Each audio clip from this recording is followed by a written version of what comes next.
Et je vais venir aux énergies alternatives, mais en matière de nucléaire, l'objectif final, c'est la fermeture du cycle, c'est-à-dire la capacité d'exploiter la matière nucléaire, que ça produise quasiment aucun déchet. Aujourd'hui, sur 100% de ce qu'on a comme énergie dans une barre d'uranium, on n'en consomme que 2 ou 3%, c'est-à-dire qu'on gâche la matière nucléaire. Et même pour terminer, après vraiment j'arrive au point, donc l'objectif c'est de mieux valoriser la matière nucléaire, et on estime que dans environ 70 ans ou 100 ans, on arrivera également à maîtriser la fusion nucléaire. Je ne sais pas si vous avez entendu parler du projet ITER, qui n'est pas loin d'ici, financé à 50% par l'Union européenne.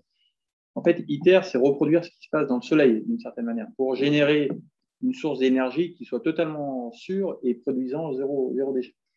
Moi, je pense que l'humanité, à horizon entre 50 et 100 ans, on ne sait pas vraiment, arrivera à maîtriser cette fusion nucléaire, et que alors après, il y aura du bien et du pas bien, parce que vous savez, quand l'homme a une nouvelle technologie, il y a toujours quelque chose de positif et quelque chose de négatif, et on peut se poser la question de qu'est-ce qui va se passer dans une société où l'énergie sera ultra abondante. On peut aussi imaginer des usages qui ne sont pas forcément conformes à nos valeurs.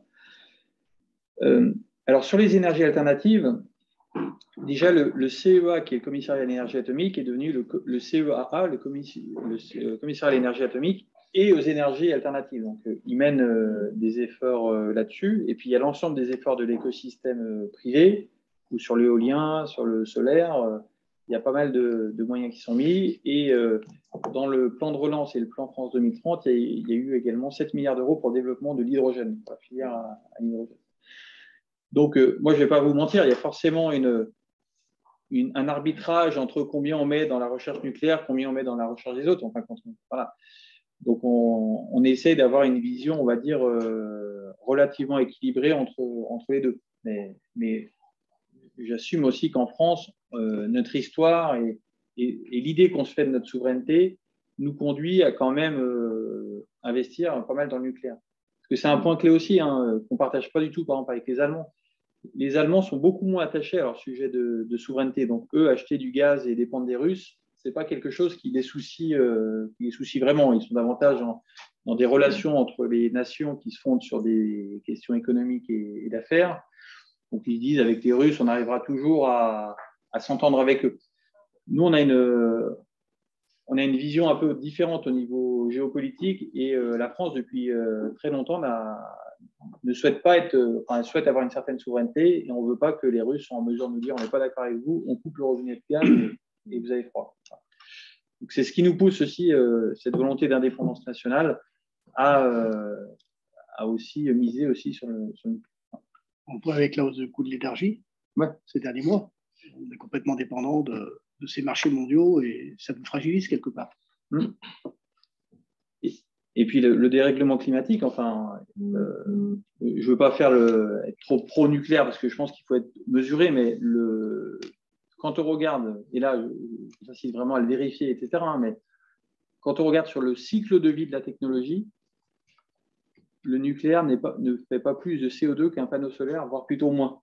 Je crois que c'est 8 grammes contre 12 grammes. Bon, les deux technologies n'en font pas beaucoup. On va dire, le charbon, c'est plutôt 1000 grammes, c'est vrai, le charbon. Mais ce qu'il faut prendre en compte, c'est… Alors vous dites, mais pourtant, un panneau solaire, c'est inerte. Quand il arrive en France, on le met sur le toit, ça ne produit pas de CO2. Mais quand on regarde l'énergie qu'il a fallu pour fabriquer ce panneau solaire et le temps d'amortissement sur une trentaine d'années, et bien sur le cycle complet, c'est extrêmement… ça produit du carbone. Et on ne peut plus se permettre de dire, ah oui, mais ce carbone, il est produit en Chine, c'est là-bas que la pollution se fait pour faire les panneaux solaires. Non, parce que le dérèglement climatique, c'est basé sur la consommation carbone globale, et donc on ne peut pas se cacher derrière ça. On a entendu parler de mini-réacteurs. Oui. Donc ce sont les SMR. En fait, aujourd'hui, on fait plutôt des gros réacteurs parce que notre réseau électrique en France permet de distribuer correctement l'électricité. Les SMR, donc les Small Modular Reactors, c'est plutôt des réacteurs qui sont 10 fois moins puissants que les autres. Mais par contre, ce qui est bien, c'est qu'ils sont beaucoup plus petits, et donc ils sont fabriqués en usine et ensuite transportés sur site. Ce qui rend le processus moins complexe, y compris pour le démantèlement. Voilà. C'est moins coûteux. Donc moins coûteux. En fait, on ne sait pas encore vraiment si c'est moins coûteux ou pas. Parce que quand vous faites un gros réacteur, c'est plus compliqué, mais vous avez aussi des économies d'échelle. Et donc, il y a il y a effectivement 500 millions d'euros qui sont mis sur le sujet. Pour info, l'ordre d'idée des énergies renouvelables, c'est on met de l'ordre de 200 milliards d'euros. Hein. C'est-à-dire que là, c'est à la fois pour la R&D, mais pour notamment également le financement de ceux qui ont des panneaux solaires par rapport aux différences de tarifs. Donc, les volumes investis pour les énergies renouvelables sont aussi extrêmement importants. Et l'intérêt de ces SMR aussi sont importants aussi à l'export, parce qu'il faut savoir que pendant qu'on se débat ici pour la transition énergétique, dans le monde, une centrale à charbon s'ouvre chaque semaine. Et, je ne sais pas si on se rend compte, chaque semaine, il y a une nouvelle centrale à charbon qui est construite, qui va émettre du charbon hautement, qui contribue beaucoup aux gaz à effet de serre pendant 20 à 30 ans. Donc l'idée, c'est aussi de dire que peut-être une centrale à charbon pourrait être remplacée par des SMR. Quelqu'un en ligne souhaitait intervenir? Monsieur Ducrot. Oui, bonjour, Monsieur Ducrot, je me présente rapidement. Sur le sujet du nucléaire, pour moi, au-delà du débat nucléaire pro ou contre, moi, ce qui m'interpelle toujours, c'est les budgets pour se désengager des centrales nucléaires ou pour retraiter les centrales nucléaires quand elles arriveront en fin de vie. C'est le fameux sujet de Fessenheim. Où est-ce qu'on en est exactement sur le calcul du coût financier du prix des sorties vu le nombre de réacteurs que nous avons en France aujourd'hui? Et la partie budget de ça, est-ce qu'on a des réserves ou est-ce qu'on envisage de créer des réserves budgétaires pour ça? Et voilà, c'est plus la partie financement de la fin de vie. Je ne parle même pas du désengagement du nucléaire. On construira de nouvelles centrales et ça, mais sur les centrales existantes, quand elles arrivent en fin de vie, on en est où sur la partie budgétaire? Alors, effectivement, donc je disais tout à l'heure, la réunion n'était pas encore en ligne. Il y a des provisions qui sont faites aujourd'hui pour prévoir ce démantèlement, mais effectivement, on n'a pas encore une vision. Il y a encore besoin d'avoir une vision qui s'affine sur le coût réel du démantèlement, puisqu'on n'a pas encore un retour d'expérience suffisamment important à ce sujet-là. Mais en tout cas, des provisions sont bien faites et le coût du nucléaire, le coût du mégawattheure nucléaire prend bien en compte ces démantèlements, sachant que bien sûr, ça reste à affiner. D'accord, ouais, c'est une bonne question ça. Donc du coup, notre facture EDF du quotidien, le prix du kilowattheure que nous payons à EDF, on va dire, intègre une partie ou ce qu'on estime être le juste prix pour le démantèlement de ces centrales. Démantèlement et gestion des déchets également. Oui, bien sûr. Oui. D'accord. Voilà. Alors, je vois qu'il y a des personnes qui se connectent de plus en ligne. On peut aborder. Est-ce qu'on devait parler avec le conseil municipal de comment tu les appelles, le conseil consultatif?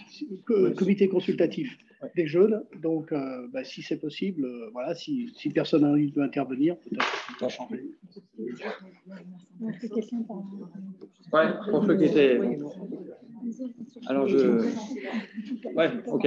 Bon, je redis pour ceux qui sont arrivés, en tout cas, bienvenue dans la soirée. On avait déjà commencé, comme vous avez vu, la discussion. Donc, aujourd'hui, on a 5 consorces. On a vraiment passé une super après-midi avec Jean-Marc et tous ceux qui nous ont suivis, avec une première partie à la maison familiale rurale. Moi, j'ai la chance d'avoir sur le territoire de la circonscription 4 MFR et celle de Sainte-Consorce, je n'avais pas encore eu l'occasion de la visiter. Donc, vraiment, merci d'avoir organisé cette visite.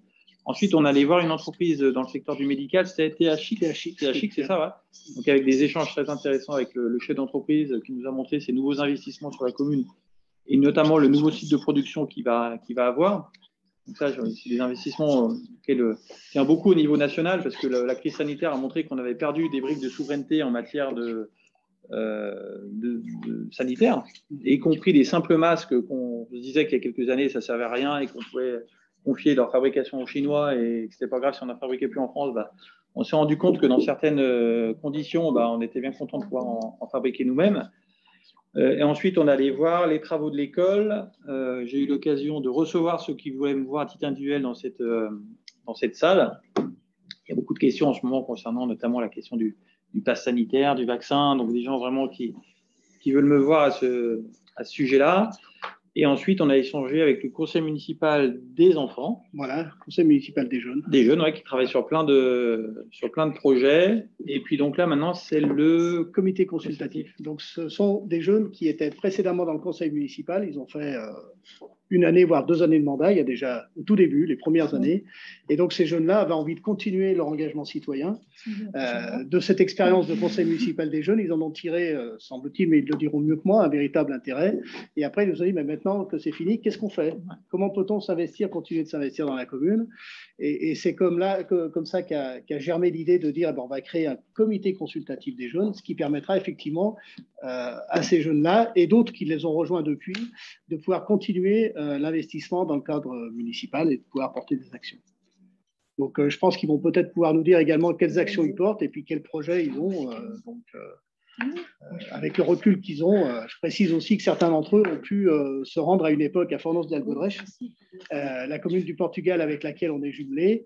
Malheureusement, leurs homologues portugais devaient venir à Sainte-Consort, et avec la crise sanitaire, ça n'a pas été possible, mais je crois que c'est toujours en actualité ou en tout cas en réflexion, je crois. En tout cas, heureux de pouvoir échanger avec vous et de vous entendre. Et inversement, n'hésitez pas à poser vraiment l'ensemble des questions que vous voulez ou faire des propositions sur les sujets de votre choix. Enfin, il n'y a pas de questions bêtes, il n'y a pas de questions moi, qui me dérangent. Et donc, n'hésitez pas à poser même une question qui vous semble stupide ou autre. Comme ça, on pourra échanger sur cette base. Enfin,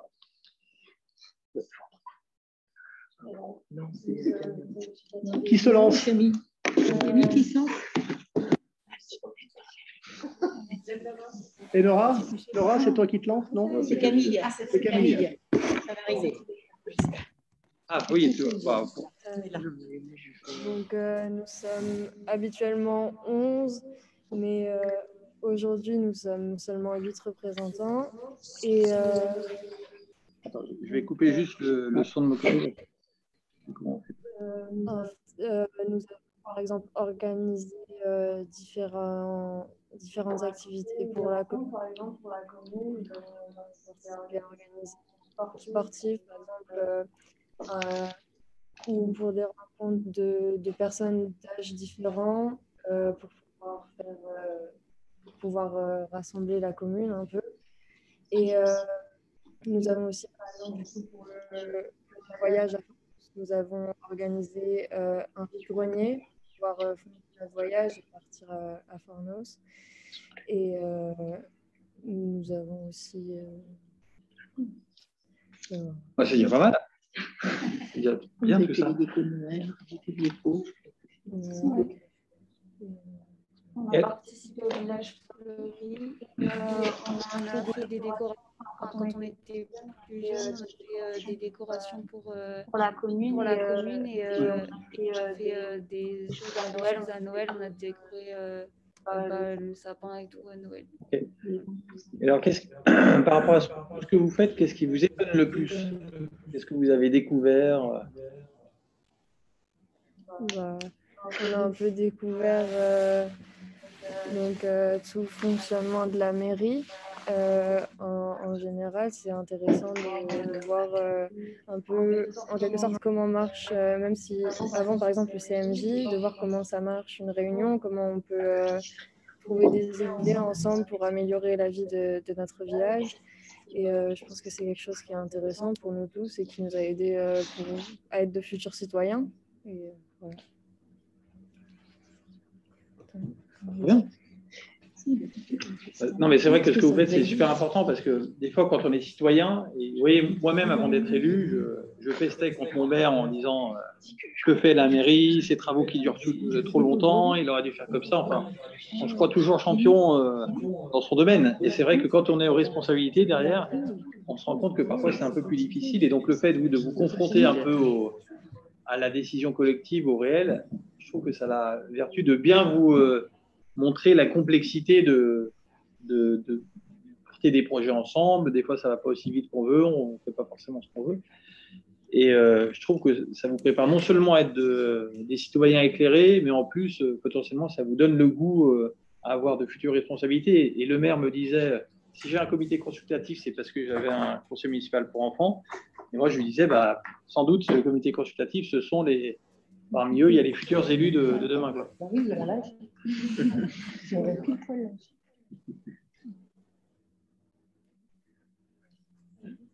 Est-ce que vous prenez du plaisir en faisant ça? Bah oui. Je pense que sinon, on serait plus là. Voilà, c'est ça. Je crois qu'ils ont, à travers cette expérience, c'est aussi le fait d'apprendre à travailler ensemble, à porter des projets ensemble, en commun, et de dire, effectivement, le maire, il n'est pas là pour décider tout seul, c'est pas un chef qui est là pour tout commander, pour décider tout seul, il a une équipe avec lui, il a un conseil municipal, c'est une instance démocratique, il y a des échanges, il y a des votes, il y a des réflexions qui sont portées, c'est un peu tout ça qu'on a essayé de leur inculquer, cette façon de voir les choses. Alors, ils vont sans doute vivre dans d'autres expériences, qu'elles soient professionnelles ou même étudiantes, on retrouve un peu la même chose. Mais là, avec ce côté particulier de la commune qui, par nature, est très transversale dans les différents sujets, moins spécialisé peut-être que d'un côté professionnel ou un côté étudiant ou autre, donc ça donne un éventail. Et ce que je dis souvent, quand on veut être élu, il faut avoir un avis sur tout, sur toutes les choses, si possible pertinentes, mais ce n'est pas toujours possible. En tout cas, on n'a pas la science infuse, mais d'avoir cette ouverture d'esprit, ce regard sur tous les sujets, sur tout ce qui intéresse le quotidien de tout à chacun. Je crois que c'est cette ouverture-là qu'on essaye d'apporter par cette expérience-là. Et en plus, c'est sans doute précieux de vous avoir parce que, vous voyez, j'étais président d'une maison des jeunes quand j'avais 18 ans. Et des fois, je me disais, les adultes, franchement, ils n'ont pas compris, nous, comment on a envie de s'organiser, qu'est-ce qu'on a envie de faire. On les voyait toujours souvent le moralisateur, etc. Et vous voyez, quand j'ai été élu, on va dire, relativement jeune, dès 30 ans, je me suis dit, mais en fait, ça y est, tu es en train de devenir ancien, parce que toi-même, tu dis sur les jeunes certaines choses. Et des fois, quand on prend de l'âge, on a du mal à comprendre réellement quelles sont les aspirations de la jeunesse. Et donc, je pense que votre vocation aussi, sans doute, c'est d'éclairer le conseil municipal sur ce que veulent réellement les jeunes à Saint-Consort, c'est d'essayer de faire matcher vos ambitions avec ce que peut faire le conseil. Parce que quand on est élu, on devient très rapidement vieux. Non, mais c'est vrai, il y a une telle évolution des générations que même des fois, à 30 ou 40 ans, on commence déjà à être un peu en déphasage avec la jeunesse d'aujourd'hui. Est-ce que vous avez des questions ou des choses? Parce qu'il se passe tellement de choses au niveau national en ce moment, au niveau international. Oui. Il va y avoir un peu de personne. On aimerait aller visiter, on aimerait aller à Paris pour visiter. On aimerait bien aller visiter l'Élysée. On en a fait une lettre au président de la République. On l'a pas encore envoyée. Et du coup, c'est demain. Elle va partir demain. Et du coup, on aimerait bien voir à Paris. Même d'autres édifices politiques, si c'est pas possible, quelque chose qui puisse avoir des débats à Paris, des choses comme ça. Avec plaisir. Peut-être que Fabien, il faut que tu coupes ton micro, sinon ça va faire la flemme. Donc, écoutez, avec plaisir, sachant que l'Élysée, c'est pas extrêmement simple parce que c'est très demandé. Il y a des créneaux parce qu'en fait, on se rend pas compte, mais à l'Élysée, ça bouge en permanence. Il y a des chefs d'État, il y a des délégations qui viennent en permanence. Par contre, ce qu'on peut faire de manière plus accessible, c'est l'Assemblée nationale ou le Sénat. Donc, moi, je peux ouvrir l'Assemblée nationale et il y a aussi des très bons sénateurs. Il y a des bons sénateurs sur le territoire qui peuvent ouvrir le Sénat. Sachant qu'on est, on est plutôt en fin de quinquennat, là, c'est-à-dire que c'est 2017-2022 et que l'Assemblée va fonctionner jusqu'à fin février. Donc, si vous voulez venir à l'Assemblée et voir l'hémicycle qui fonctionne, c'est plutôt avant début mars, d'ici fin février. Et donc, si vous venez, souvent, ce qu'on peut faire avec les écoles, c'est soit vous venez alors que l'hémicycle, il y a des débats, vous pouvez assister au débat. Si l'hémicycle est vide, on peut visiter l'hémicycle et puis visiter tout l'environnement de l'Assemblée nationale, parce que c'est un lieu qui est chargé d'histoire sur place. Et puis, en complément, vous pouvez peut-être prévoir soit une visite du Sénat ou soit un autre lieu de la République ou une visite touristique à Paris, si vous voulez voir la Tour Eiffel. Enfin, ça, c'est vous qui voyez. En tout cas. Je n'irai pas là-dedans. Et alors, moi, j'ai une question à vous poser, c'est est-ce que vous êtes confiant dans l'avenir? Parce qu'on entend beaucoup de choses aujourd'hui sur des règlements climatiques, sur les conflits entre les nations. Enfin, des fois, moi, j'entends des jeunes de 20 à 25 ans qui disent on ne sait pas très bien si on va avoir des enfants parce que, franchement, on n'est pas forcément hyper confiant dans l'avenir. Alors, vous pensez que ça sera quoi l'état de la planète quand vous serez adulte? C'est compliqué parce que en fait, on a l'impression, de ce qu'on entend aux infos et tout, on a l'impression qu'il y a tout qui se dérègle, on entend qu'il y a de plus en plus d'attentats, que la planète, elle va de plus en plus mal et tout, et du coup, c'est un peu compliqué parce qu'on a l'impression que ça ne s'arrêtera jamais, en fait, parce qu'on met tout en place pour que ça aille mieux, mais pour l'instant, on n'a pas l'impression de voir beaucoup de résultats. Du coup, je trouve ça un peu compliqué. Ok, il y en a d'autres qui veulent intervenir? Parce que pour nous, c'est un gros problème si la jeunesse n'a plus confiance dans l'avenir, hein, parce que c'est vous qui allez bâtir l'avenir, et si vous n'avez plus confiance dans l'avenir, vous allez être moins motivé pour faire des études, vous allez être moins motivé pour faire des enfants, et si la jeunesse n'a plus confiance dans l'avenir, la France, petit à petit, risque d'avoir des problèmes pour son avenir. Mais bon, c'est encore un peu. Enfin, je vous pose cette question, c'est encore un peu tôt d'y répondre. Mais simplement, moi, si j'ai un conseil à vous donner, c'est que il faut faire attention de ne pas avoir une lecture du monde et du pays uniquement en fonction de ce que vous voyez sur les médias. Il faut regarder ce qui se passe autour de vous. Et il faut vous dire, OK, les médias vont vous parler sans cesse de ce qui ne va pas. Et en plus, aujourd'hui, il y a des chaînes d'information en continu. Et forcément, il faut qu'ils aient des choses à dire. Donc, dès qu'il y a un truc qui ne va pas, ils en parlent. Après, la question qu'il faut vous poser, vous regardez dans votre commune et vous dites, est-ce qu'on est bien ou pas à Sainte-Consorce? Est-ce que le maire nous permet d'avoir un comité consultatif? Est-ce que notre école fonctionne? Est-ce qu'on se sent en sécurité? Est-ce que nos anciens s'en occupent bien? Et c'est vrai que quand on regarde autour de soi, j'ai l'impression qu'on a quand même un regard un peu plus positif sur l'avenir. Et donc, attention à bien garder cette rationalité. C'est bien de regarder les médias pour voir ce qui se passe dans le monde, mais restez quand même bien rationnel et regardez bien autour de vous. Et franchement, moi, je suis plutôt rassuré quand je vois comment fonctionne notre société. On a des problèmes à régler, comme à toute époque. Mais globalement, en tout cas dans les monts du Lyonnais, j'ai l'impression qu'on est quand même bien. Je crois que ce qu'il faut retenir, c'est que chacun peut agir à son niveau. Ça, c'est important. Monsieur le député intervient au niveau national. Il est intervenu à une époque lorsqu'il était maire au niveau de sa commune, à Saint-Symphorien-sur-Coise. Nous, on intervient au niveau local. Vous allez intervenir, vous aurez des responsabilités par la suite, peut-être d'ordre professionnel, peut-être d'engagement associatif, d'engagement municipal. J'allais dire, peu importe. L'essentiel, c'est de donner du sens à sa vie, c'est de faire quelque chose pour soi, c'est légitime, mais également pour les autres. Et un monde, ça se construit à plusieurs. Ce n'est pas une personne dans son coin qui a le pouvoir de construire un monde. Quand on parle de monde meilleur, c'est très sympa comme idée. Sauf qu'il faut que chacun y contribue. Alors, soit on tire la couverture à soi en permanence et on vit replié sur soi-même et on essaye de tirer des avantages et ça ne va jamais très loin. Soit, effectivement, on essaye d'avoir une vision un peu plus large et de se dire comment puis-je, à mon niveau, contribuer pour faire en sorte que ce monde, dans lequel, finalement, je ne me sens pas si mal que ça, peut-être parce qu'en France, on est aussi peut-être un peu mieux qu'ailleurs aussi, et peut-être moins bien dans certains cas, parce que tout n'est pas idéal, loin de là. Mais comment, moi, à mon niveau, je peux, par la constitution d'une famille, par mon travail, voilà, comment je peux contribuer à construire ce monde. Et je pense que si tout le monde, on dit que c'est les rivières qui font les grands fleuves, et je pense que si tout le monde contribue comme ça, on pourrait arriver collectivement. La réussite, elle sera collective. C'est une somme d'individualité, mais elle sera jamais individuelle, la réussite. C'est toujours quelque chose qu'on doit construire et partager ensemble. Oui, c'est très bien. Alors, pour rebondir sur ce que vous dites tous les deux, c'est qu'on se rend compte face aux difficultés qu'on a pu rencontrer. Tu parlais tout à l'heure des attentats. On se rend compte qu'on est dans un pays qui a soulevé la solidarité. Et ça, c'est un motif de satisfaction et d'encouragement. On se dit, oui, il y a une difficulté à laquelle on doit faire face, qui est terrible. Mais on a su effacer plein de différences pour être solidaires ensemble, pour combattre ça.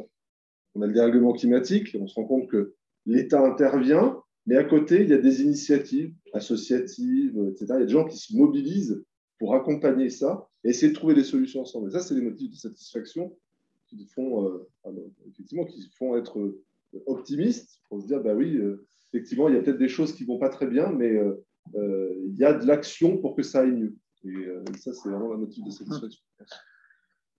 Et Fabienne va organiser bientôt un débat public sur la confiance. Alors, c'est un thème qui paraît un peu fourre-tout, mais il faut réfléchir, est-ce qu'on vit dans une société de confiance aujourd'hui? Est-ce qu'on fait confiance en notre voisin, dans les sciences, dans les institutions? Et parce que cette confiance, elle est indispensable pour construire quelque chose ensemble. Et donc, on va organiser un débat, c'est le lundi 29 novembre. Le 29 novembre, ça sera à Vaugneray. Voilà. Ou plusieurs intervenants. Voilà. Il y aura un débat pour dire moi j'ai confiance en ça, moi j'ai pas confiance en ça, et comment on peut agir aussi pour avoir cette confiance. Voilà, non, mais ces échanges sont très intéressants. Alors, on avait entamé, pour tout vous dire, avant votre arrivée, des échanges sur le système des retraites, sur le travail, sur le nucléaire, sur l'armée, sur les énergies renouvelables. Je sais pas si, là, on peut. Je pense qu'on peut tous parler ensemble. Ah oui, pardon. Voilà, je vais terminer, je reviens sur le nucléaire, sur les énergies. Oui. Alors, on va oublier les jeunes, là, ils sont en train, mais moi, je me souviens, quand moi j'étais jeune, j'avais leur âge, à la fin, on avait choisi le nucléaire. Je me souviens que ça n'a jamais été un débat. Bon, le gouvernement a choisi, on a construit sur le nucléaire, il y a eu, tout le monde a vu les panneaux nucléaires non merci, etc. Et c'est resté jusqu'à maintenant, c'est quelque chose qui était fait. Or, je vois que là maintenant, on rediscute sur l'énergie de demain. Qu'est-ce qu'on va faire? Et ce dont j'ai peur, justement avec les dernières paroles de M. Macron, c'est que c'est déjà choisi de la même façon. Ça vient d'en haut, on fera ça, on a débloqué de l'argent pour les centrales nucléaires, on a fait un peu de solaire et de renouvelable. L'hydrogène, l'ITER, c'est un bon siècle, on va dire, parce qu'on pas tout de suite. Mais est-ce qu'il y aura un débat, mais un vrai débat, dans le sens que tous les citoyens peuvent dire ce qu'ils pensent, et qu'à la carte, entre tous, on fasse un compromis. Non pas qu'on fasse une majorité, puisque là, on va avoir des élections. Je pense que tout le monde va dire ce qu'il va penser, que tous les partis vont penser sur l'énergie de demain.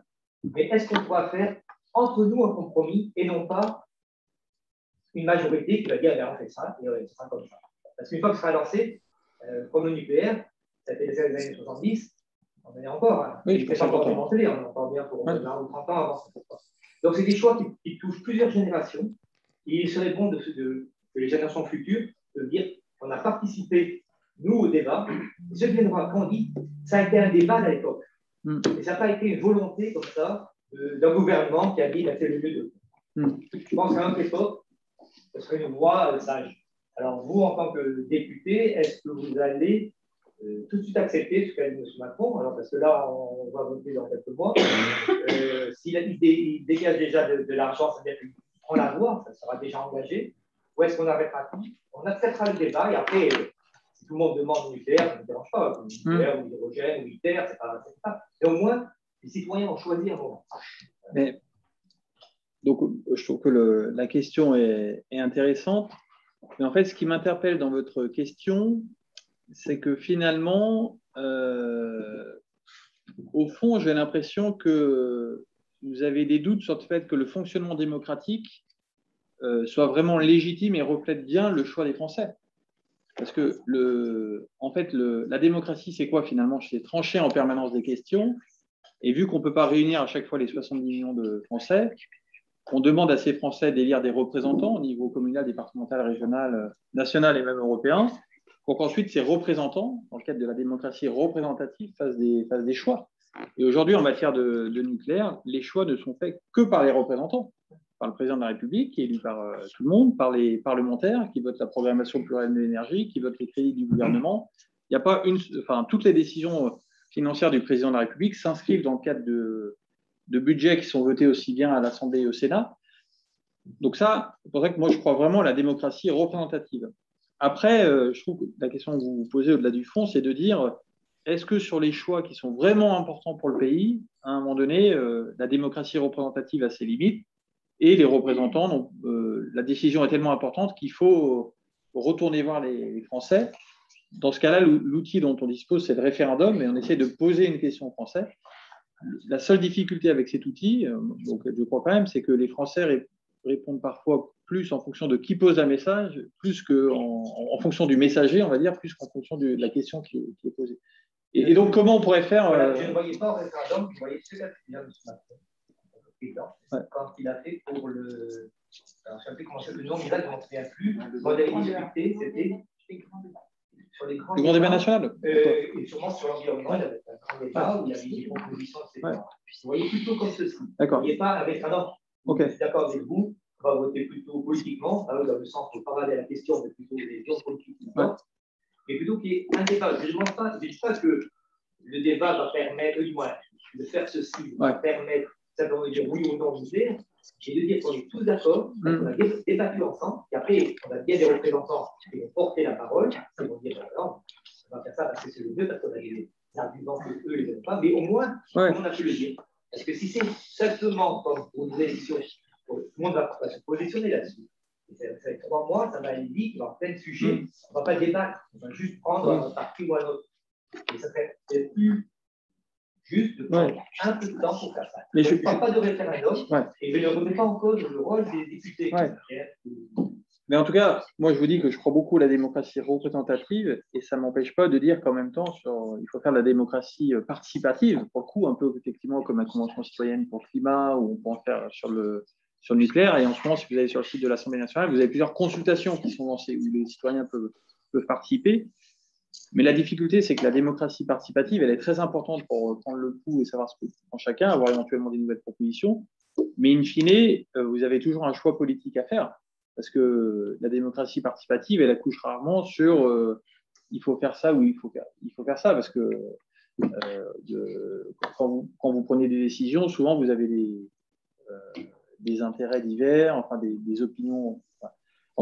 Mais en tout cas, je suis d'accord avec vous sur le fait que le nucléaire doit faire partie du débat public et on doit impliquer les citoyens dans ce débat-là. Mais in fine, il faut prendre des décisions aussi. Et vous imaginez quoi du coup comme dispositif pour cette participation? Alors déjà, ce qui existe déjà, c'est que pour les riverains des centrales nucléaires, il y a des commissions locales qui existent où les riverains peuvent accéder à des informations, échanger avec EDF et les exploitants. Ça, c'est le premier point. Le deuxième point, moi, si je suis chaque jeudi, on va dire, dans une commune différente avec une réunion publique, c'est que je crois beaucoup à la démocratie participative et je suis toujours disponible pour que les gens viennent me voir en disant « Ah non, vous êtes pour le nucléaire, monsieur le député, bah, nous, on n'est pas pour, parce que ça. » Donc là, c'est une forme de débat. Si on prend la question du nucléaire, en décembre, on organise une visite de la centrale du budget. Je ne sais plus c'est quel. Vendredi 3 décembre. Et on va emmener des élus. Votre maire va y participer, y compris dans le corps du nucléaire, parce que moi, je souhaite qu'on montre aux citoyens l'ensemble pour montrer vraiment qu'il n'y a rien de caché. Et d'ailleurs, ce jour-là, il y aura également une visite de la Compagnie nationale du Rhône qui travaille beaucoup sur les énergies alternatives, sur l'hydroélectricité, sur l'éolien, sur l'hydrogène, pour vraiment qu'on ait une vision globale et ensuite chacun fait son avis. La question ensuite, c'est est-ce qu'il faut formaliser quelque chose type grand débat national ou convention citoyenne pour parler spécifiquement de ce sujet-là, sachant que le nucléaire, c'est un sujet parmi 100 en fait. Il y a plein d'autres choix aussi fondamentaux pour le pays. Vous voyez, par exemple, quand on a abordé la loi sur la bioéthique, je me suis posé beaucoup de questions. Est-ce qu'on autorise 2 personnes de même sexe à avoir un enfant? Est-ce que la PMA, c'est quelque chose de positif? Il y a eu plein de questions fondamentales et je trouve que sur un sujet comme ça aurait aussi largement mérité des débats parce qu'on pose vraiment des questions fondamentales. Et des débats, malheureusement, on ne peut pas non plus en faire tout le temps. Donc, il faut sélectionner les sujets sur lesquels on peut faire de la démocratie participative pour ne pas non plus saturer le pays avec ça. Je pense que sur tous ces sujets-là, on va aborder une campagne électorale. Campagne électorale, ça devrait être un moment privilégié pour connaître la réalité de ce que sont les programmes des candidats aux élections. Et là, je pense que si on a une désaffection aussi qu'on constate année après année sur la participation dans les différents scrutins électoraux, c'est parce que les gens ne perçoivent pas la réalité des enjeux, ou en tout cas, on ne favorise pas l'éclairage de l'esprit des gens là-dessus. Alors, tout à l'heure, monsieur le député faisait état des médias. Je pense que les médias ne sont pas assez matures, ils sont plus dans la recherche du buzz, dans la petite parole. On voit bien en ce moment avec certains débats, en ce moment avec certains candidats qui sont candidats tout en n'étant pas candidats, mais qui seront peut-être candidats un jour. C'est ce qui fait le buzz. Et c'est pour ça qu'on parle d'eux. Tout ça, c'est très dangereux. Tout ça, c'est un enjeu. Et pour éclairer les jeunes concitoyens, tout à l'heure, on disait, regardez ce qui se passe autour de vous, ne faites pas confiance aux médias. Il faudrait véritablement qu'on arrive à trouver des espaces d'expression pour les candidats qui sont, parce qu'eux ont des vraies idées. Ils sont porteurs de vraies idées. Sauf qu'on en parle, les médias ne leur permettent pas de le faire. Tu parles des jeunes? Non, les candidats aux élections. Ah oui, ils ont forcément des programmes très aboutis, très réfléchis, et voilà. Et donc, ça permettrait de connaître la réalité de leurs intentions. Ça, malheureusement, peu de personnes n'ont la possibilité de descendre dans ce point de détail pour se faire une bonne opinion et un jugement en connaissance de cause, parce que, notamment les médias, ne le permettent pas. Alors, effectivement, l'écosystème médiatique, c'est quelque chose d'extrêmement important, et voilà, et c'est en même temps politiquement très compliqué d'agir dessus, parce qu'on va vous dire, attention, pourquoi vous agissez sur les médias, ouais. Et le deuxième point, quand même, qui est très important, c'est que la démocratie, un des points que j'ai appris ces dernières années, c'est que la démocratie, ce sont des institutions, ce sont des règles, mais ce sont surtout également des pratiques qu'on ne peut pas décrire formellement. Et notamment, par exemple, si on parle en matière nucléaire, le président, je peux vous assurer que 80% des gens autour de lui lui disent ne parlez surtout pas de nucléaire avant 2022, il y a les élections d'abord et on parlera du nucléaire ensuite, parce que c'est quand même un sujet qui est un peu clivant. Je trouve que sa pratique politique sur ce sujet-là est assez vertueuse. Il dit non, moi je pense quelque chose, je suis prêt à l'assumer vis-à-vis des Français, y compris avant l'élection. Et ensuite, en 2022, si les candidats et si les Français veulent en changer, il assumera le sujet. De même qu'en 2017, il y a des sujets qui ont été abordés, comme par exemple l'approche européenne, alors que quand même, on savait qu'il y avait un certain désamour des Français pour l'Europe. Et donc, je pense qu'on peut au moins reconnaître le fait que ce sujet, on est pour ou on est contre, mais politiquement, il n'est pas mis sous le tapis en craignant que ça puisse avoir un impact électoral négatif en 2022. Donc, je pense que c'est une condition de bon fonctionnement de la démocratie. Il y avait quelqu'un, je crois, qui souhaitait poser une question en ligne. Alors, JCD, ça doit être Jean-Claude. Oui, vous m'entendez? Oui, on vous entend. Oui, vous présentez? Oui, bonsoir, monsieur Gassilou. Je suis de Grézieux-la-Varenne, je ne suis pas de Saint-Corse. Je ne sais pas si je peux quand même poser ma question. Si le maire est d'accord. Ma question, c'est... Allez-y, ma question concerne le pass sanitaire et l'obligation vaccinale. On vous a envoyé un courrier il y a à peu près un mois, mon épouse et moi. Mon épouse est infirmière, elle est suspendue, pour avoir votre position par rapport à ce pass sanitaire. Bon, bien évidemment, on a réfléchi à la question et pour nous, c'est surtout autour du consentement libre et éclairé que se pose la question. Ma femme, qui a été suspendue, se retrouve sans salaire et sans être non plus licenciée. On trouve que c'est quand même un contournement du Code du travail, d'une certaine façon, alors qu'elle est infirmière depuis 36 ans. On est quand même pas non plus des tout jeunes. Donc j'ai écouté aujourd'hui le commentaire de Pacôme Rupin, qui fait partie un peu de votre groupe, je pense, dont j'ai trouvé la position très sage. Voilà, donc je voulais avoir votre avis sur cette question-là. Très bien. Monsieur le député. En tout cas, merci beaucoup de cette intervention. Sur le pass sanitaire, donc, qui a été décidé cet été, moi, sur le principe, j'y suis favorable dans le sens où il permet d'organiser une vie en société en sortant de cette logique de stop and go, c'est-à-dire que il y a la diffusion du virus malgré les gestes barrières, et puis à un moment donné, ça dégénère, on arrête tout, on confine pendant plusieurs mois, ensuite on repart, etc. Donc parce qu'il y a cette volonté-là. Et la deuxième volonté qui justifiait le pass sanitaire, c'est de laisser justement la liberté aux Français de choisir s'ils souhaitent se faire vacciner ou pas. Et donc, du moment où on avait cette liberté, hormis les professions comme votre épouse, et je vais y revenir, du moment où on dit aux Français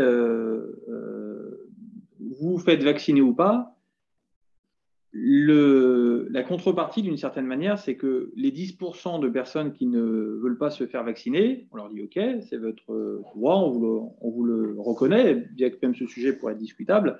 Par contre, on vous demande simplement de ne pas fréquenter des lieux où vous pouvez participer trop activement à la diffusion virale, et notamment les établissements recevant du public, les restaurants, parce que quelles que soient les mesures qu'on met en place, quand on est au restaurant, on est obligé d'enlever le masque, et donc ça fait partie des lieux où les choses se diffusent plus rapidement. Et enfin, par ailleurs, et moi je l'assume totalement, ce pass sanitaire a une vocation incitative pour le vaccin. Et d'ailleurs, on voit que quand il a été annoncé, tous les sites internet de prise de rendez-vous ont explosé, puisque malheureusement, on n'arrive pas par la parole à convaincre le plus grand nombre de l'intérêt du vaccin. Et donc, ce pass sanitaire, c'est aussi l'occasion de dire, OK, bon, vous ne vous vaccinez pas, mais malheureusement,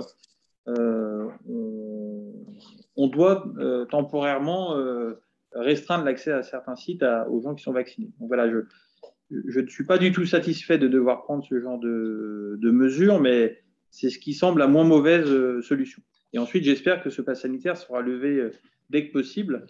Il a été reconduit, vous êtes au courant. Non, il n'a pas été reconduit.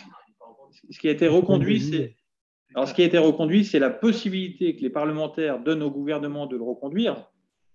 Tout simplement la possibilité. Ensuite, le gouvernement a le choix de le faire ou pas, sous le contrôle du Parlement toujours, si la situation l'exige, comme en ce moment. Voilà. Après, on espère que les mesures vont être progressivement levées. Déjà, la plupart des départements, le Rhône, malheureusement, n'en fait pas partie. Par exemple, le masque pour les enfants à l'école est levé. Heureusement. Vous savez comme moi que la transmission du virus se fait aussi bien pour les vaccinés que pour les non-vaccinés. Il n'y a pas là-dessus de différence notoire statistique. On voit bien qu'Israël, l'Angleterre, tous ceux qui ont vacciné massivement ont aussi des variants et aussi des gens qui ont des Covid avec plus ou moins de complications. C'est pas non plus, vous voyez ce que je veux dire, la vaccination n'est pas la panacée. Alors, vous avez tout à fait raison. La vaccination n'est pas l'arme fatale, on va dire, qui va nous sortir, on va dire, de cette affaire-là. Bien que quand même, si tout le monde était vacciné, je pense qu'on n'aurait plus besoin de masques ou de pass sanitaire, etc. C'est une autre option à un moment donné qui était sur la table, c'était l'obligation vaccinale. Pour l'instant, on n'a pas voulu aller dans ce sens-là. Mais quand même, il me semble, mais je ne suis pas un scientifique et donc je parle vraiment en fonction des informations qu'on me transmet, qu'une personne vaccinée est beaucoup moins contagieuse qu'une personne non vaccinée et que par ailleurs, une personne vaccinée a, je crois, 6 ou 7 fois moins de chances de développer une forme grave du virus. Et selon les informations dont je dispose, mais j'ai vu tout à l'heure quelqu'un en entretien individuel qui m'assurait l'inverse, voilà, mais je suis en désaccord avec lui par rapport, parce qu'on peut débattre de tout, mais pas des chiffres. Aujourd'hui, vous avez 80% de la population qui est vaccinée, et quand vous allez dans les services d'urgence, vous avez 80% des cas graves, ce sont des personnes non vaccinées. Donc, à un moment donné, on peut débattre de tout, mais je pense que sur l'efficacité du vaccin, il me semble que ça devient de plus en plus difficile de nier son efficacité. Et les effets secondaires des vaccins, vous en faites quoi, monsieur Yassine? Parce qu'ils ne sont quand même pas non plus anodins. Il y a des thromboses qui sont quand même très nombreuses, notamment chez les jeunes, des sportifs. C'est pas que des personnes qui ont des comorbidités, qui ont des difficultés. Alors je réponds à votre question. En fait, pour les politiques vaccinales, comme pour les politiques de santé publique ou de sécurité en sens large, on réfléchit toujours aux bénéfices nets de ce que ça emporte. On se dit, effectivement, vacciner, donc ça apporte, c'est une protection pour la population, tout en ayant conscience, effectivement, que des cas vraiment à la marge, on parle de 1 ou 2 par million, peuvent avoir des difficultés. Et donc, moi, je ne nie pas les difficultés sur certaines personnes spécifiquement, mais quand on regarde la balance bénéfice-risque, elle est largement en faveur de la vaccination. C'est pour ça que moi, j'ai proposé à mon fils et à mes enfants qui étaient en âge d'être vaccinés. Dès que j'ai pu le faire, je me suis fait vacciner moi-même. Ce débat sur le bénéfice-risque, si vous voulez, pour moi, c'est le même sujet qui est apparu quand on a imposé la ceinture de sécurité. Je peux vous dire que quand on a imposé la ceinture de sécurité dans les années 70, il y a eu énormément d'articles de presse qui a dit la ceinture de sécurité tue. Et c'est vrai, dans certaines conditions, la ceinture de sécurité tue. Si vous foncez dans votre voiture dans un lac et que vous êtes coincé par la ceinture de sécurité, des fois ça peut exister. Il peut exister des cas à la marge où c'est le fait de porter votre ceinture de sécurité qui va entraîner votre décès dans l'automobile, ou si vous allez, votre voiture se met à prendre feu, etc. Mais quand on fait une balance bénéfice-risque, la ceinture de sécurité sauve tellement de vies qu'on est prêt à assumer qu'effectivement, il y a quelques cas de figure où il aurait été préférable de ne pas l'avoir. Et c'est même pour ça qu'on se permet, au niveau des autorités nationales, de l'imposer. Voilà. Et donc, je pense que… Alors, qu'est-ce que vous faites du code de déontologie du consentement libre et éclairé? C'est quand même fondamental. Alors, et la suspension des personnels soignants. Alors voilà, j'en arrive à ce point et ensuite, j'espère que j'aurai répondu de manière globalement à votre question. En fait, vous posez la question plus globalement des libertés dans notre société, parce que la liberté, c'est une valeur fondamentale de notre République, qui est affichée devant toutes les mairies. Mais je crois qu'il y a eu, à un moment donné, une certaine confusion sur le fait de dire si la liberté est une valeur fondamentale pour nous, elle ne peut pas être totale. Du moment où on vit en société, on fait le choix de certaines restrictions de liberté pour permettre l'intérêt collectif. Si je reprends l'exemple de la route, quand on vous oblige à rouler à droite, quand on vous oblige à rouler à un feu rouge, à vous arrêter à un feu rouge, à respecter certaines limitations, on peut citer plein de restrictions de liberté qu'on a au quotidien, c'est qu'on estime qu'à un moment donné, même si vous êtes un citoyen totalement libre, en conscience, etc., la société peut vous demander une restriction de liberté parce que c'est justifié par un motif d'intérêt général. Et donc, moi, je pense… Je ne crois pas que la comparaison soit juste. Sur le question pratique, sur l'infrastructure routière, c'est pas pareil que de s'injecter un produit dans son corps. Voilà, en tout cas, et j'en arrive à votre épouse. Alors, aujourd'hui, sur la liberté vaccinale, elle existe pour le vaccin contre le Covid. Je cite juste des exemples qu'on a totalement oubliés. Dans certains endroits de France, quand vous y allez, on vous oblige à une vaccination. Si un jour vous allez en Guyane, vous serez forcément vacciné contre la fièvre jaune. Vous avez la liberté de ne pas y aller si vous voulez, mais l'obligation vaccinale existe. De même, pour les enfants, il y a 11 vaccins qui sont obligatoires. Et voilà, on ne dit pas aux parents, vous avez la liberté de… Oui, mais ce ne sont pas des vaccins qui sont en phase expérimentale. Ce ne sont pas des vaccins, celui que vous citez, qui sont d'ARN messager. Ce ne sont pas des vaccins où on n'a pas le recul. C'est des vaccins éprouvés, M. Lessinic. Là aussi, il faut comparer ce qui est comparable. En tout cas, on pourra toujours trouver des différences, mais je peux vous dire qu'il y a eu des obligations vaccinales dans le passé avec des vaccins qui étaient sur lesquels on avait nettement un recul. Et enfin, je reviens pour votre épouse qui est soignante et on sait à quel point son activité, enfin, je la respecte profondément comme soignante. Mais si vous voulez, moi,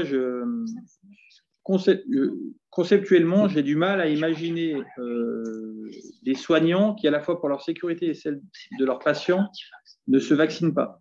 Et d'ailleurs, quand on regarde le taux de mortalité dans les EHPAD qui a été extrêmement important, alors que ces EHPAD étaient totalement bouclés, les familles ne pouvaient pas y venir, les soignants, s'ils ont une activité extrêmement importante au quotidien, à leur insu, ils ont pu être porteurs du Covid et avec des conséquences extrêmement graves. Et donc, pour ma part, ça ne me choque pas du tout qu'on demande aux soignants de se vacciner, même qu'on l'exige. Et d'ailleurs, je note qu'aujourd'hui, d'ailleurs, 92% des soignants se sont fait vacciner sans aucun problème.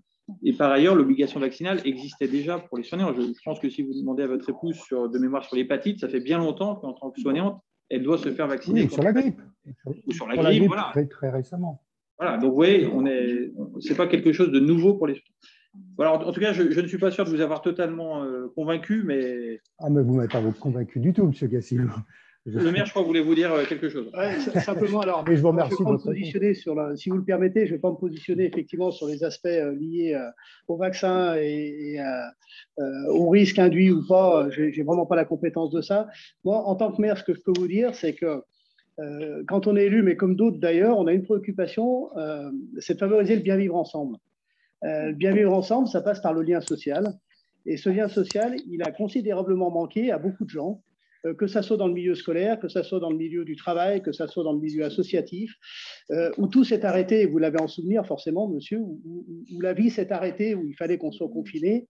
Il y a des gens qui sont ressortis de cette période-là traumatisés, gravement impactés. On constate beaucoup de problèmes familiaux qui en découlent, des problèmes professionnels, des gens qui ont perdu leur emploi, etc. etc. Donc il y a des dégâts. Les dégâts sociaux, on l'a toujours dit d'ailleurs, suivront après les dégâts médicaux, suivront les dégâts sociaux. Alors les dégâts médicaux, ils semblent être effectivement aujourd'hui en forte baisse, et c'est tant mieux. Moi, simplement, ce que je constate aujourd'hui, c'est que il y a 50 millions de Français qui sont vaccinés aujourd'hui. C'est 50 millions de personnes qui ont potentiellement retrouvé du lien social. Depuis le début de la rentrée, depuis le mois de septembre, on a refait à Sainte-Consorce de nouvelles manifestations qu'on ne faisait plus depuis 18 mois, de concerts, d'animations, de choses comme ça. Je peux vous dire que les gens qui y sont, et encore dimanche dernier, le repas des anciens, le repas de la commune, ça leur fait un bien fou. Et donc, je pense que chacun, tout à chacun, on peut respecter les opinions de chacun, mais le fait qu'il y ait cette couverture vaccinale importante permet aujourd'hui à 50 millions de personnes potentiellement de pouvoir revivre quasi normalement, quasi, puisque c'est ça, on a les masques encore, mais quand même, on a retrouvé cette vie, non pas d'antan, mais cette vie qui… Et on est dans la bonne direction. Donc, poursuivant ce sens. Je suis d'accord avec vous, monsieur le maire. C'est bien qu'on puisse refaire de la réunion, qu'on puisse se retrouver, faire de la convivialité, mais tout le monde en a besoin, mais bien sûr. Voilà. Le taux de létalité de ce Covid, il n'était pas tel que se justifiait des mesures aussi disproportionnées de bloquer tout le pays, de confiner. Tous les pays ne l'ont pas fait. Regardez la Suède, regardez les pays du Nord, ils sont beaucoup plus sages que nous. Non, nous, on a un autoritarisme. Et enfin, je finirai sur quelque chose. Ce n'est pas parce que 50 millions de personnes sont d'accord. Vous savez, pendant l'occupation, la plupart des Français étaient collabos. Je ne veux pas comparer les choses. Je ne compare pas ce qui n'est pas comparable. Mais je veux dire que ce n'est pas parce qu'il y a une écrasante majorité qui suit un mouvement ou quelque chose qu'il a forcément raison, ou que l'histoire lui donnera forcément raison. Vous voyez, moi, j'ai quand même beaucoup réfléchi. Je me suis beaucoup documenté sur ces questions-là. Et puis, je suis très content que vous soyez ouverts et que vous discutiez sur ce sujet. Je vous remercie d'ailleurs. Et voilà, je tiens à dire ce que je pense de tout ça, qui me paraît fondamentalement, quelque part, ma femme m'a souvent dit, j'ai été toujours très, très ancré sur la bientraitance. Je me suis senti maltraité dans cette question-là. Maltraité. Mon consentement libre et éclairé n'a pas du tout… Je ne peux pas dire que j'ai consenti à ce vaccin et que j'ai été considéré dans ma liberté et que je ne vois pas l'efficacité de ce vaccin. Voilà, bon, je me fais un peu l'écho de cette femme qui était mon épouse et qui est infirmière depuis 36 ans. C'est quand même dommage de voir ça. Et pourquoi ne pas carrément les licencier de façon à ce qu'ils puissent toucher un salaire? Là, c'est carrément suspendu. Donc, elle va être obligée de se recycler dans autre chose. Voilà. C'est une forme d'harcèlement, je dirais, moral, une forme de contrainte qui ne dit pas son nom. Et moi, je trouve ça grave. Ok. Bon, en tout cas, merci pour votre témoignage. Vous voyez, vous savez que quand on prend de telles décisions pour le pays, chaque parlementaire, chaque ministre et le président, bien entendu, tout le monde réfléchit énormément. Et vous voyez, on n'a pas la certitude toujours de prendre les bonnes décisions. C'est pour ça que de tels échanges, même si je reste en désaccord important sur certains points avec vous, en tout cas, de tels échanges sont importants et c'est comme ça que fonctionne notre démocratie. Oui. Merci beaucoup. Merci beaucoup. Merci à vous, monsieur. Bonsoir. Il nous reste quelques minutes, Jean-Marc. Je ne sais pas si tu veux prendre une dernière. Vous posez une question. J'aurais voulu parler d'agriculture et d'alimentation, puisque c'est une de nos compétences. Oui. Je me demandais un petit peu. Là, voilà, il y a la loi Egalim 2 qui vient d'être promulguée. De ce que j'en ai compris très très rapidement, c'est pour favoriser en fait les justes prix de rémunération des agriculteurs dans leur tractation avec les intermédiaires et les industriels et la grande distribution. De l'autre côté, on a tout le plan France Relance et toute la politique actuelle qui affirme vouloir travailler sur l'agroécologie. C'est vrai, quand on regarde un petit peu les mesures France Relance, pareil, j'ai regardé rapidement. On parle surtout de conversion bio, haute valeur environnementale. En fait, ma question, c'était du coup, comment est-ce qu'on articule un petit peu les deux? C'est-à-dire, d'un côté, j'ai l'impression qu'on ne parle pas du tout de l'aspect changement d'échelle. Alors, moi, je suis nécessaire, mais tout le monde ne sera pas d'accord avec ça, de l'agriculture, c'est-à-dire des changements des pratiques culturelles. On parle favoriser l'agriculture locale, etc. Mais comment est-ce qu'on travaille sur ce potentiel levier qui est même la taille des exploitations, tout l'écosystème, voilà, la façon dont fonctionne notre agriculture. Et puis, comment on articule ça avec voilà, cette loi Egalim, par exemple, qui montre bien qu'en fait, j'ai l'impression qu'on reste dans cette vision de toute façon, on a des agriculteurs qui doivent fonctionner avec des industriels, avec la grande distribution, etc. Voilà. Est-ce que vous avez des réflexions, parce qu'il va y en avoir, sur cet aspect-là? Et là, au niveau de la CCBL, parce que la commission agriculture, j'ai l'impression qu'on n'a pas de débat non plus vraiment là-dessus, sur qu'est-ce qu'on entend comme adaptation au changement climatique, en fait, réellement. Est-ce que réellement vous savez et quels sont les leviers possibles pour réfléchir à ça dans la structuration de la filière agricole? Alors, la question est super large. Alors, je pense qu'on est tous convaincus ici par l'importance de l'agriculture parce que c'est ce qu'il y a dans nos assiettes, c'est ce qui fait vivre nos ruralités et c'est ce qui nous rend souverains aussi par rapport au reste du monde. Il n'y a pas un seul pays qui réfléchit à sa puissance et qui ne réfléchit pas à l'agriculture. On va regarder les grandes puissances du monde parce qu'on sait qu'en cas de crise majeure, nos compétiteurs stratégiques ne continueraient pas à nous alimenter si toutefois il y avait un problème. Et donc, dans la vision française d'autonomie stratégique, l'agriculture est extrêmement importante. Comme tout à l'heure, l'agriculture, l'énergie. Ensuite, sur Egalim 2. Alors, Egalim 2, déjà, ce qui est intéressant, c'est qu'il y a eu Egalim 1 qui a été voté en début de quinquennat et on a vu qu'il y avait eu des bonnes intentions, mais que l'application ne se faisait pas exactement comme on voulait. Et donc, il y a eu un groupe d'évaluation au sein de l'Assemblée nationale pour dire, bon, qu'est-ce qui a été bien, qu'est-ce qui a été moins bien. On a beaucoup écouté l'ensemble des partenaires agricoles. Et Egalim 2, finalement, est l'enfant d'une remise en question, d'une évaluation. Et on oublie souvent ce rôle des parlementaires, c'est évaluer l'action publique. Il faut uniquement faire des lois et c'est bon, la loi est votée, on passe à autre chose. C'est se questionner en permanence pour savoir qu'est-ce qu'on fait de bien, qu'est-ce qu'on fait de pas bien, etc. Et le principe d'Egalim, donc, ça veut dire États généraux de l'alimentation, enfin, c'est suite aux États généraux de l'alimentation, c'est de rétablir le rapport de force entre le producteur et celui qui vient lui acheter son produit. Parce qu'en France, on a des très gros acheteurs, notamment avec les grandes et moyennes surfaces qui pèsent énormément d'argent. Et quand vous êtes agriculteur ou paysan et que vous êtes face à ces mastodontes, même avec les coopératives, ce n'est pas tellement vous qui choisissez votre prix, vous subissez le prix marché.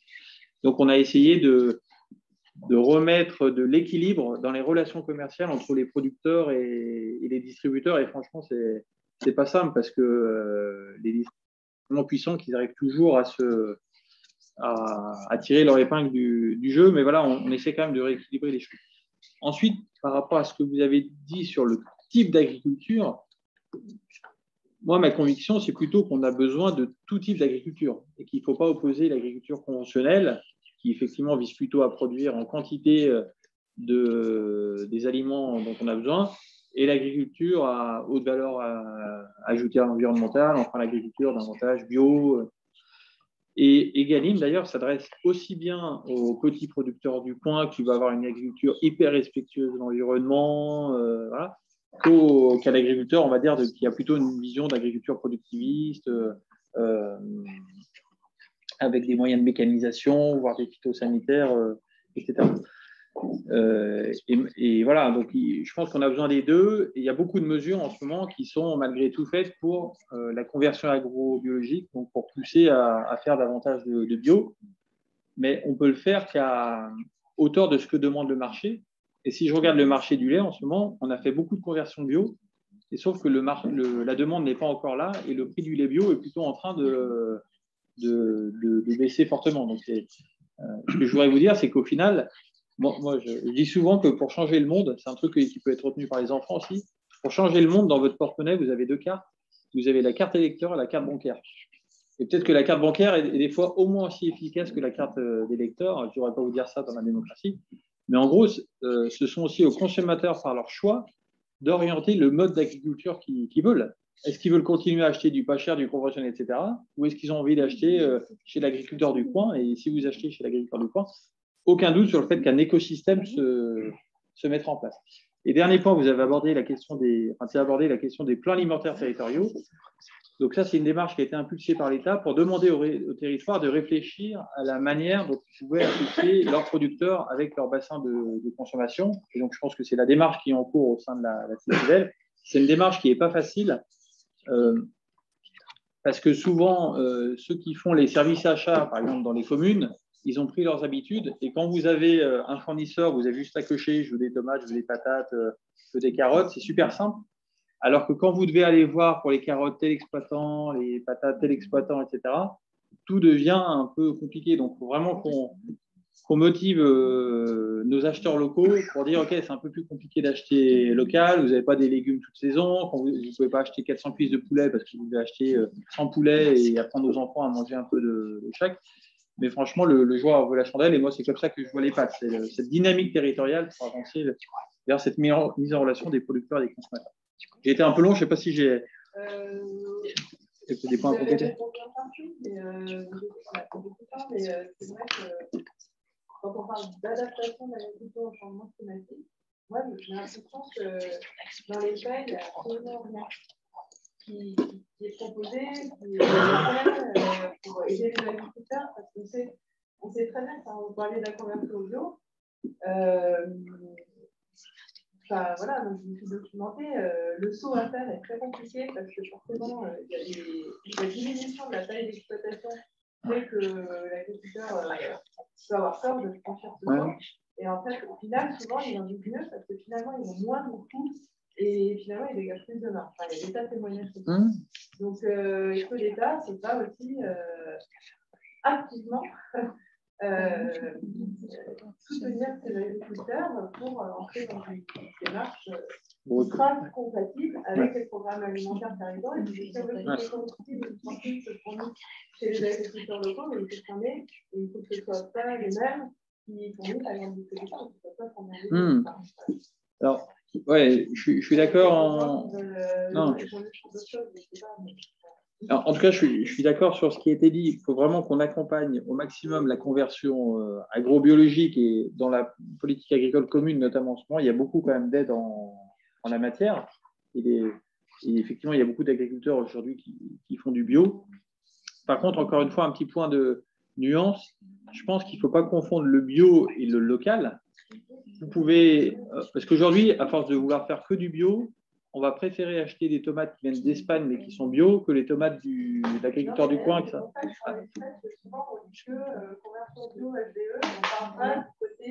Local.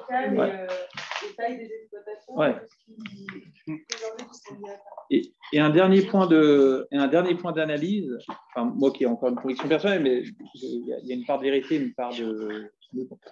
Je pense que l'agriculture française, même non bio, est une des plus qualitatives du monde. Et quand on regarde ce qu'on a dans l'assiette, moi, ma conviction, c'est que quand on a des problèmes de qualité alimentaire, ça ne vient pas tellement du produit de base, mais des industries agroalimentaires qui rajoutent plein de colorants, du sel, etc. Mais même un agriculteur conventionnel, moi, je bois son lait les yeux fermés, je mange ses légumes les yeux fermés, même s'il y a eu un peu de pesticides en amont. Et par contre, je me méfie beaucoup des plats cuisinés que j'achète et je pense que la malbouffe, elle vient beaucoup plus de là que de la qualité initiale des aliments. Oui, parce qu'on a dans la tête, il faut aussi voir le coût environnemental global des différents types et l'agriculture conventionnelle. Je sais qu'il y a des conséquences sur l'environnement, je parle pas des pesticides, je parle globalement sur la gestion de la rotation des cultures, etc. Et donc, je pense qu'il faut aussi le consommateur, il ne faut pas le sujet en communauté. C'est comme sur le nucléaire, en fait, on ne prend pas en compte tous les coûts, on en revient. Mais il y a une chose qui est certaine quand on parle du plan alimentaire territorial, c'est que un des défis qui va être à relever de la part des agriculteurs, c'est d'être en capacité de fournir le marché. Et pour des raisons évidentes de taille d'exploitation, de demande, etc., de saisonnalité. On imagine une saison très mauvaise pour des raisons climatiques et autres. Comment feront les agriculteurs producteurs pour continuer d'alimenter le marché qui, lui, sera toujours en demande malgré cela? Voilà, ça peut être des choses comme ça. Et en fait, un des enjeux du plan alimentaire territorial, c'est celui-là, c'est comment les agriculteurs qui veulent rentrer dans ce schéma-là, qui justement font ce choix de rentrer dans ce schéma-là de la clientèle de proximité, auront-ils la capacité à pouvoir produire pour répondre à une demande qui reste extrêmement forte? Ça, c'est un enjeu important. Ouais, et inversement, si je prends le lait, on sera très largement excédentaire sur le territoire, ou même à Vaugneray, il y a une entreprise qui fabrique qui fait des œufs naturels, je ne sais plus le nom de l'entreprise. Quand on regarde, il y a beaucoup plus que pour le territoire. Donc, à la fois, il y a des secteurs où on va avoir du mal à produire, et à la fois, il y a d'autres secteurs où on a besoin de faire du commerce aussi pour écouler nos marchandises. Donc, le problème est toujours plus complexe que quand on l'aborde de prime abord. Mais en tout cas, c'est une belle dynamique, ces plans alimentaires et territoriaux. Ça permet au moins de se réfléchir à la question. Il ne faut pas croire qu'on va révolutionner le monde en quelques années, mais au moins, ça met le sujet sur la table. Oui, bien sûr. Aujourd'hui, quel regard vous portez sur la santé de l'agriculture? Je trouve que c'est hyper compliqué. Dimanche dernier, j'inaugurais un jeune exploitant à Rontalon, en fait. Et franchement, le jeune, super motivé, il a fait une formation à la MFR de Saint-Laurent-de-Chamousset, il s'installe à Rontalon en maraîchage, il est hyper content, il a 4 ou 5 salariés qui créent de l'emploi, il a tout un écosystème pour faire en sorte que ça fonctionne. Donc, moi, ma vision de l'agriculture est plutôt positive. Et si un jour mon fils vient me voir en me disant papa, je veux faire agriculteur, je lui dis vas-y, si c'est ça que tu as envie de faire, fonce, quoi. Parce que c'est un des plus beaux métiers en mesure de nourrir, on va dire, la planète et de vivre. Enfin, les agriculteurs, ils vivent avec la nature, quoi. Ils ne travaillent pas sous des toits comme dans des entreprises. Voilà, ils vivent avec la nature, quoi. Je pense que plus que de l'agriculture, je ne sais pas comment on pourrait dire, c'est l'économie du vivant, presque. On pourrait dire, on travaille dans le vivant. Et donc, j'ai une vision très positive de l'agriculture. Je sais qu'elle est soumise à des défis, à des problèmes, mais quand on regarde ces 50 dernières années, il y a toujours eu des défis extrêmement importants pour l'agriculture et elle a toujours quand même su plus ou moins s'adapter. À un moment donné, après-guerre, on se disait l'agriculture ne va pas arriver à nourrir les Français. Donc, on a lancé un grand plan avec la politique agricole commune pour que tout le monde se mécanise, etc. On y est arrivé. Après, aujourd'hui, on est plus dans le qualitatif et je pense qu'on y arrive. C'est juste qu'il y a des inerties extrêmement importantes puisque quand tu as fait l'investissement avec des modes de production et que vous avez l'habitude de fonctionner d'une certaine manière, c'est extrêmement compliqué d'en sortir. Mais quand vous discutez aujourd'hui avec les jeunes générations, eux, ils ont bien intégré ces sujets d'agroécologie, d'agriculture soutenable, bien intégrés dans le territoire. Et je pense qu'il ne faut surtout pas qu'on ait une vision négative de l'agriculture parce qu'à force d'en avoir une, on risque de dégoûter nos jeunes sur le fait que c'est un secteur qui est un secteur d'avenir et qui est un secteur où on peut vraiment s'épanouir, on va dire, en tant que professionnel. Donc, voilà, donc j'essaye, même si je suis conscient des défis, je me force à avoir une vision très positive sur notre agriculture. Il faudrait quand même qu'ils y trouvent la juste récompense de leur travail. Ouais. Ça reste un défi. Hein. Sur le plan économique, la solvabilité de ce secteur-là, ça reste un vrai défi. Hein. Et parce que aussi, on a appris aux Français à croire que l'alimentation, c'était pas cher. Un peu comme l'électricité, et c'est vrai qu'on s'ouvre. Et quand vous voyez que le secteur laitier, on leur achète les 1000 litres de lait, 340 €, c'est 34 centimes du litre. Je ne sais pas combien vaut une bouteille de Badois ou d'Évian, mais à mon avis, Badois et Évian vendent 100 litres d'eau plus cher que le litre de lait. Alors, pour produire un litre de lait, c'est quand même un sacré travail. Donc, quand on leur dit aux agriculteurs, OK, on vous achète 340 € la tonne de lait, il faut qu'on vous la paye combien pour vous aider la banane? Ils disent 400 €. Ça fait 6 centimes de plus par litre. Après, à un moment donné, la question qu'il faut qu'on se pose, c'est de se dire, est-ce qu'il ne faut pas réaugmenter un peu le prix pour faire en sorte que nos agriculteurs vivent plus dignement? Et je pense qu'on pourrait aller dans ce sens-là. Enfin, 34 centimes le litre, c'est quand même dérisoire. Oui. Sur le transport, on est dans cette obsession proche de la métropole, disons un peu la cité, les villes pour s'appuyer un peu en bordure de la métropole. Je ne pense pas que ce soit un échelon communal qui peut agir sur ce type de transport. Comment vous partagez votre politique explique votre action entre la circonscription et la métropole en termes de financement? Là encore, c'est un vaste sujet. Donc là, et d'ailleurs, vous parlez quand de transport, c'est d'offres de transport collective. C'est pas voiture, c'est pas. Ouais, donc c'est. Comment actuellement on voit qu'il y a de plus en plus les communes périurbaines qui développent, qui entraînent plus de trafic, et comment, comme on est dans une circonscription proche d'une métropole, comment vous voyez votre action? Ok. Alors, tout à l'heure, on parlait d'énergie qui pollue, en fait, et que la seule énergie propre, c'est celle que l'on ne consomme pas. Et donc, on a besoin de développer le transport collectif pour moins être dépendant tous de nos voitures. Donc, ça, je pense que c'est un fait qui tout le monde est d'accord.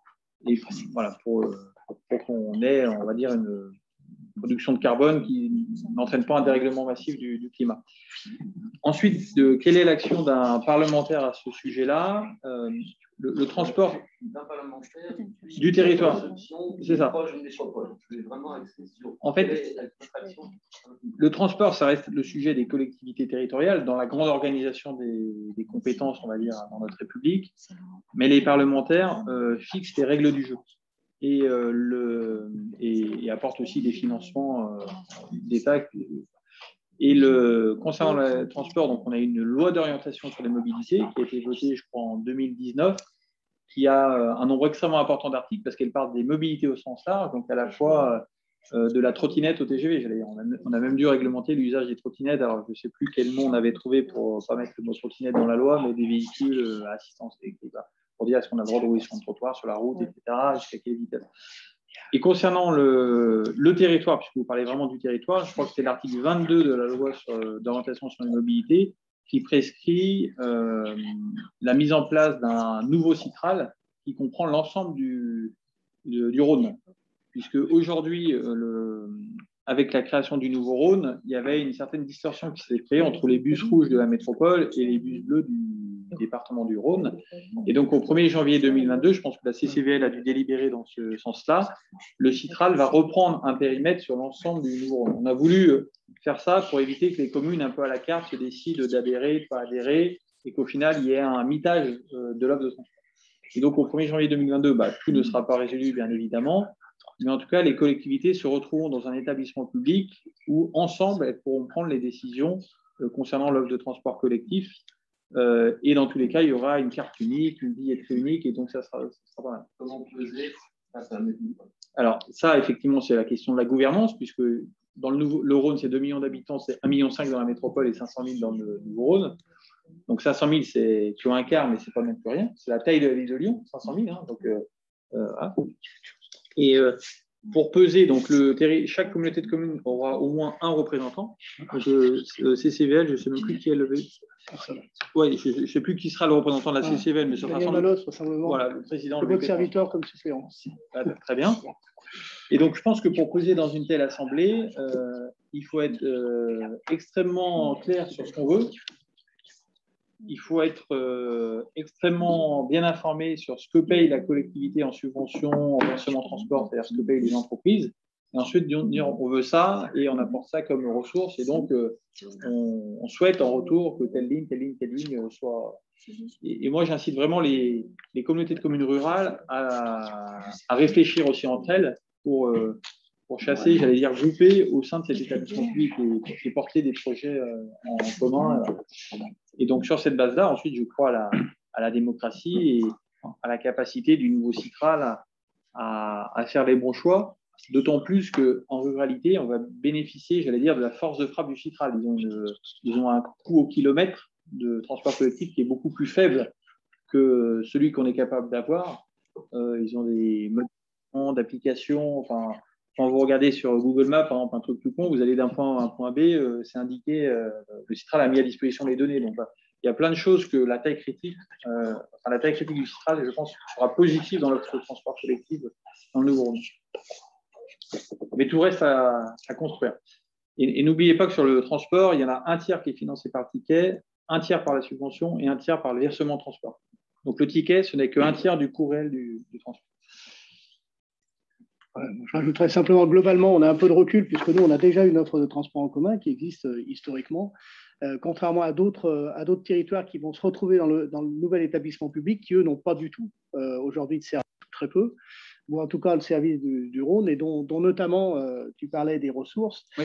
Je pense à des secteurs comme Brignais, tous ces secteurs-là où il y a quand même une forte densité industrielle. Eux, ils vont amener dans la balance des recettes très importantes qui n'existent pas aujourd'hui dans Citral, qui vont être amenées par la cotisation de versement transport. Et donc, je pense que ça va leur donner des moyens aussi de négociation importants pour obtenir des services en contrepartie.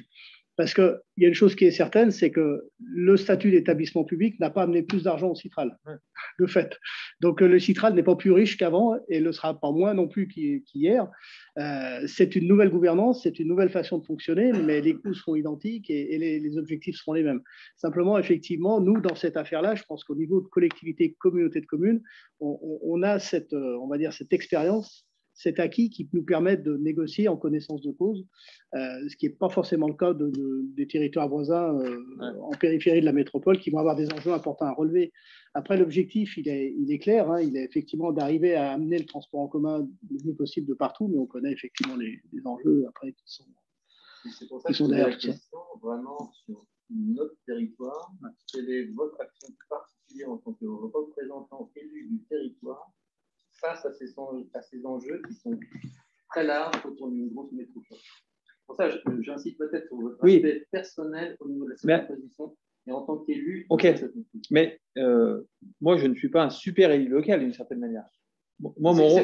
Ah non, mais c'est là, vous me répondez à ma question. Oui. En fait, moi, alors tout à l'heure, quelqu'un disait il y a un représentant de l'État. Alors, je ne suis pas non plus un représentant de l'État, je suis un représentant de la nation. C'est-à-dire que je représente une partie du peuple français. Le représentant de l'État, en fait, c'est l'outil à disposition de la nation. C'est le préfet qui représente l'État. Enfin, des fois, il y a une petite. Et moi, en tant que député, certes, j'ai une circonscription électorale, mais je dois prendre des règles avec mes collègues qui s'appliquent à tous. Après, ça, c'est la Constitution. Mais dans les faits, le député est bien entendu très attentif à ce qui se passe sur son territoire d'élection, parce que c'est un ancien élu local, enfin, parce qu'il vit sur un territoire. Mais en théorie, une fois que la loi est votée, moi, mon job, c'est de l'évaluer et je n'ai pas trop à m'interférer dans ce que vont en faire les élus locaux. Mais ceci étant dit, bien entendu, j'ai ma vision et mes relations particulières avec les autorités déconcentrées de l'État ou les autres collectivités, le président de la métropole, fait que je suis à disposition des élus locaux et je m'applique sur ce sujet-là. Et donc, ma vision pour le territoire, comme la loi est votée, c'est ce que disait Jean-Marc, c'est de dire, je pense que le point zéro de la discussion, c'est que le territoire arrive en disant, nous, en versement transport, en subvention, on met ça. Donc, le point zéro de la discussion, c'est que nous, on veut au moins l'équivalent de ça en offre de transport. C'est non négociable. Voilà. Et ensuite, le deuxième étage de la discussion, c'est de dire quand même, le Rhône a toujours fonctionné avec une certaine péréquation ville-campagne. Et donc, nous, on vous apporte ça, mais on aimerait bien avoir un peu plus. Parce qu'en zone rurale, ça coûte un peu plus cher de faire de l'offre de transport collectif qu'en zone urbaine. Et comme vous, en tant que gouvernance métropolitaine, vous êtes très sensible à ces enjeux de développement durable par rapport aux élus qui sont là, et ben, faites un effort aussi de péréquation en donnant à la ruralité un peu plus que ce qu'elle apporte. Voilà. Et donc, j'espère que la péréquation fera qu'on aura un peu plus que ce que paye la ruralité. Mais dans tous les cas, ça ne permettra pas de faire arrêter un bus devant chaque hameau. Donc, il y aura une vraie discussion stratégique à l'échelle du territoire pour savoir quelles sont les lignes prioritaires, comment les choses s'organisent. Et la question la plus délicate sera celle du dernier kilomètre. Comment on organise ce dernier kilomètre?